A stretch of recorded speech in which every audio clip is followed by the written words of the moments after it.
change the world. On we go. Hello, friends of the internet. Welcome back to Coffee Over Apples.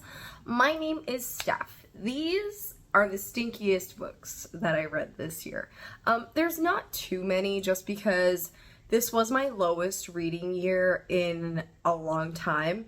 I read about 34 books this year, and so that being said, because I had so many on my best of books, which I think overall means that I had a relatively good reading year, the fact that I had about 9 books on my favorites list of that 34, and I've only got about like 4 or 5 books to talk to you right now for like worst books of the year. Overall, this has been a really good reading year.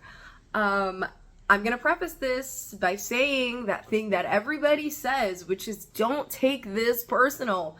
This is based on my taste. So if you're worried that I'm gonna talk about a book that is one of your faves and you can't deal with hearing negative criticism of it, there's timestamps below so you can skip ahead, or if you want to see what titles I'm gonna say ahead of time. Like, it is what it is. Do you? I'm gonna start with the most okayest book of the year for me. It wasn't bad.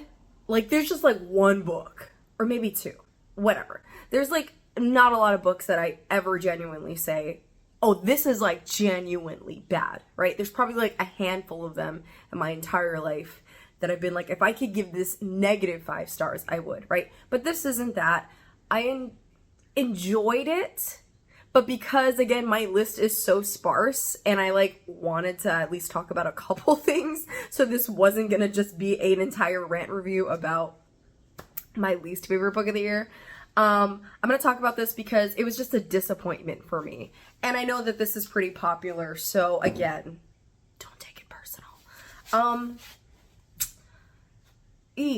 The Murderbot series, I'm DNFing.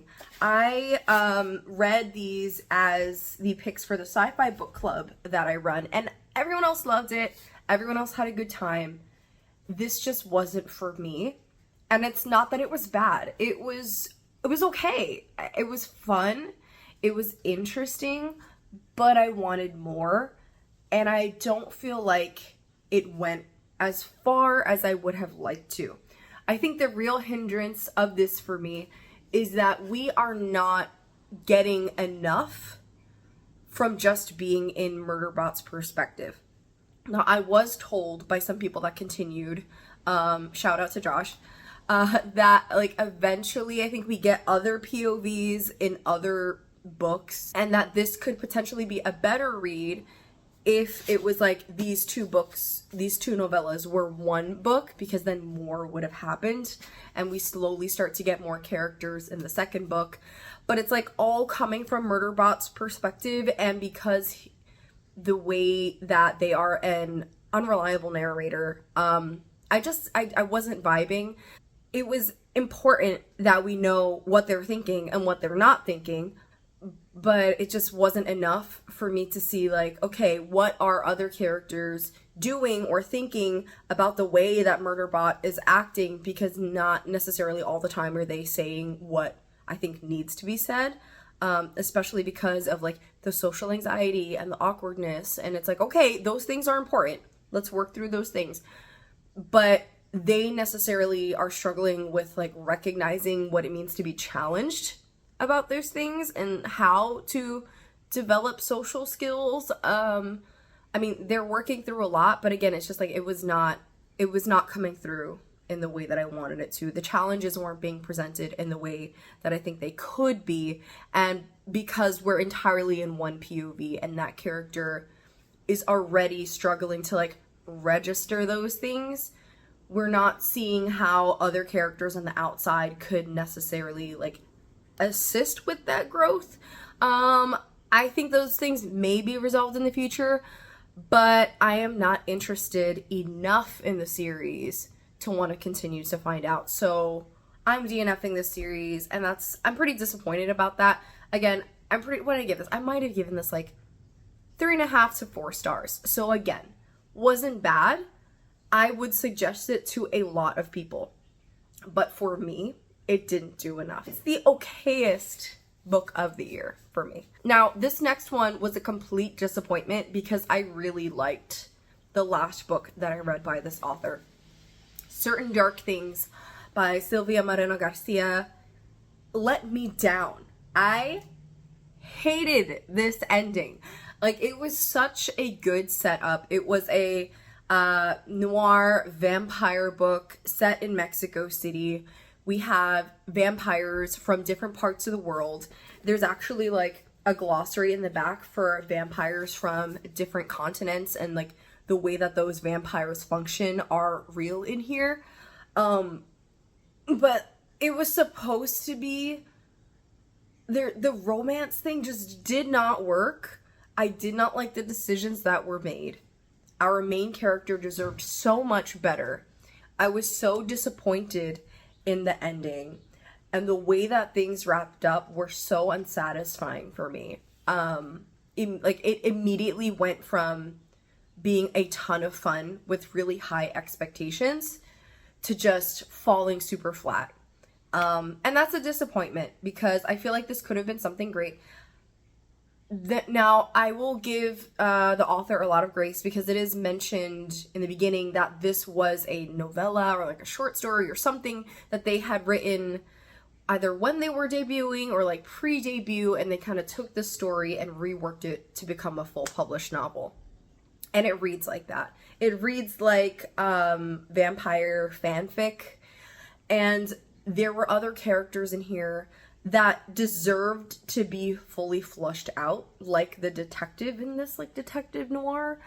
But even the detective was making decisions that just didn't seem rational. There were other characters who we didn't get a conclusion on, who I became invested in, and it was just like their story was dropped to the wayside. So I would say, if you enjoyed Mexican Gothic like I did, you might not like this. But I mean, maybe. I don't know. Maybe you will. But for me, this wasn't it. So if I hadn't already read Mexican Gothic before reading this, if this was my first Silvia Moreno Garcia book, I would not be picking up another one. That's how much I disliked it. But because I have plans to read other things. I'm very much looking forward to Silver Nitrate, which is their newest book. But this is a no. It made me angry. Okay, moving on to the most disappointing, the most frustrating, the 1-star reads of this year, which there were only two. The first is the Doloriad. Like, why was this even published? I will give a full disclosure, which is I DNF'd towards the end. I got to like 75%, but I personally feel like, and you can agree to disagree, that is fine, you are entitled to your opinion, that if I've read at least over half of a book, I'm gonna count it as read, because I've gotten far enough to feel like I've given so much of my time and I have enough content to be able to give a review about it. Now, again, I will disclose that maybe the issues that I have are resolved in the end. But there's something about not being given any hints that something will be discussed in the future that turns me off personally. I don't know if that makes sense to anybody, but it's like, if something problematic happens in a story, I would expect that there is some resolution eventually, but I also think that there is a way of writing to suggest that something is going to be criticized or discussed. Not saying that the right answer has to happen every time, but that we're going to put a pin in it and we're going to come back to that later. And there's a way that I have found with certain series or books or authors that they don't put pins in things. And that's something I'm going to talk about more in my like plans of what I'm reading in 2024, because there is a very big series that I am planning on reading that irked my nerves because things would happen and pins would not be put in those things. And so that's kind of what the Doloriad did for me. It was like incest, cult, post-apocalypse. This woman, and her husband, decided that they kind of wanted to like repopulate the earth. And so the time was very weird in this. The time was like, okay, we've got a ton of kids who are now adults, who have kids, who are old enough to have kids. So this woman is like a great grandmother, and everyone's having kids left and right. And we open up with a lot of abuse towards one particular, I'm gonna say child, might have been a young woman, but that was abused on every level. Like, I don't even want to list all of the triggers, because if you can think of it, abuse to a woman and a child and all of these things, absolutely unacceptable behavior, right? But again, it was like a sci-fi horror. So I was like, okay, things are gonna happen, right? It had an expectation that bad things were gonna happen. And it was just like, it was like torture porn. And like, no shade on that. This wasn't good. Incestual abuse and like a justification backstory about this family that had a really shitty idea. It was just like, we had this idea and we decided to do it. And so our children are now coming out with mental disabilities, and we want to like cleanse the family. So we're going to send them off to be killed and like create this conspiracy theory that there are other people who are coming to get us, but really it's just to be able to control my children from wanting to run away and start their own cult. I don't like big A and SA for shock value. I don't like that. I'm gonna like, that is not fun horror to me. So whatever, like, call it like a big trigger of mine, I guess, but that's reason enough to be like, screw this book. Absolutely not. But yeah, I got to like 75% and nothing was talked about or addressed. If anything, it just kept doubling down on itself. And I was like, if I get to the end of this and nothing is resolved, then I was not set up with the right expectation to come into this to read a full book on torture porn that wasn't even like interesting. Now, the creme de la creme, the worst book I read this year, the book that sets my heart aflame with anger. And I know that this series is almost cult-like following online, because I feel like you can't criticize this book without fans coming for you. And I honestly don't give a shit. So if you love this, no offense to you, go for it. Have fun. Don't watch my video. Dune Messiah. I hate the Dune series with a passion, because I strongly believe that it should not take multiple books in a series for the series to finally address the issues and say, hey, everything that you read up until this point was meant to be a criticism. I hope you got that subtle context. I mean, rather, it's in your face that this is problematic, but you kept reading, which means that you enjoyed it, which maybe you related with some characters, maybe you enjoyed some characters. So BT dubs, everything you just read was fucked up, and you should know that. But like, it doesn't say that. It doesn't say that until you're well into the series. And so I've read the first 2 books in the series, and at no point does it say everything that you just read was fucked up. There are no characters challenging any of the problematic aspects of this. I know that this series is supposed to be a criticism and saying white saviorism is bad. However, being that I've read almost 1,000 pages of this series and it has not come up, people who are reading this book and enjoying it hopefully either understand that that's bad or already, or are going to be into a shock when they eventually find out that it's bad. Either of those situations do not work for me. We're not supposed to like Paul,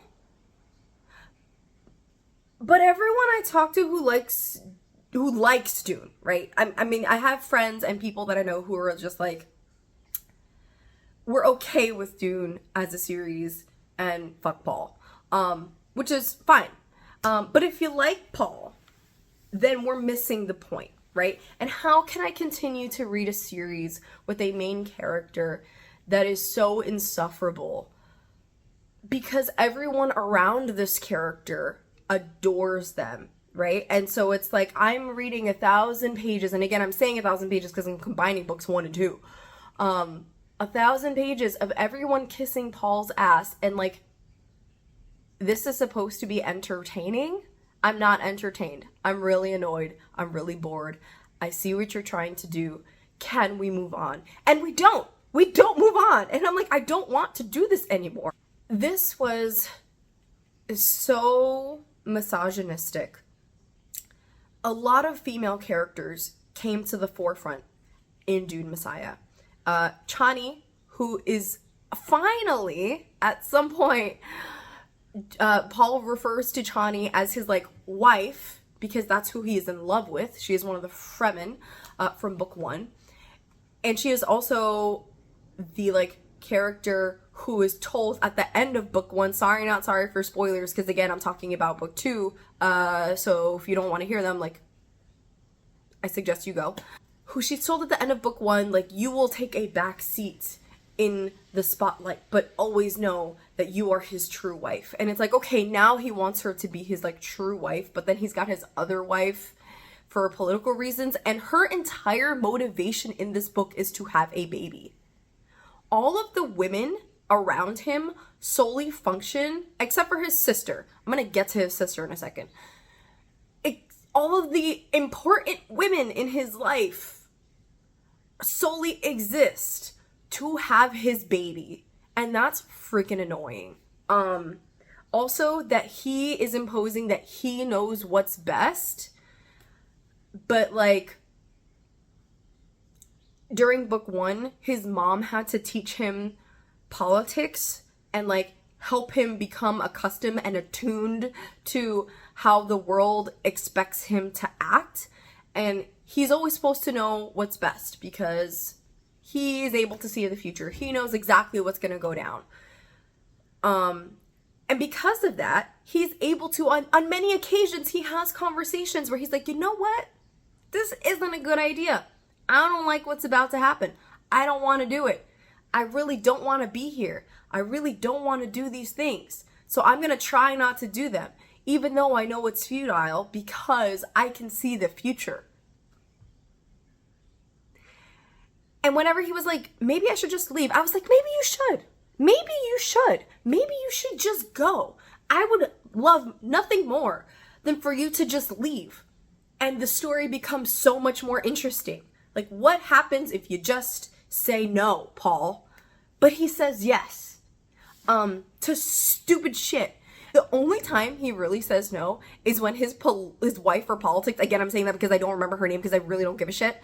She's just like, Paul, you should let me have your baby because I'm your political wife and it'll be good for the empire. But I don't love you. I love Chani. Screw you then. I'm still going to try to convince you every time I see you to let me have your baby. But I'm also going to be slipping contraceptives to your wife and having her have miscarriages because fuck her. Chani comes and Chani's like, Paul, you should have a baby with your wife for politics because it's good for the empire.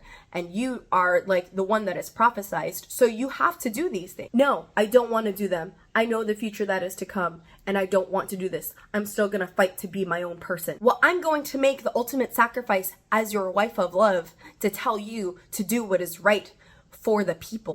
What is this mess? The ending and the way that the whole contraceptive, situation is resolved, absolutely disgusting. Disgusting.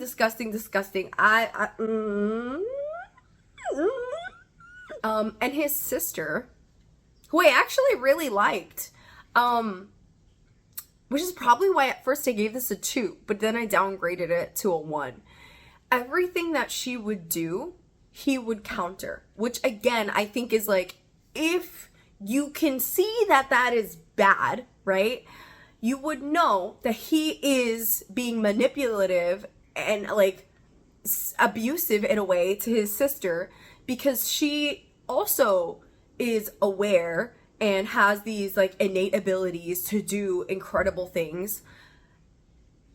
But he's like putting her down because he's a selfish brat. One particular scene that sits in my mind that I was just like, is this really fucking happening?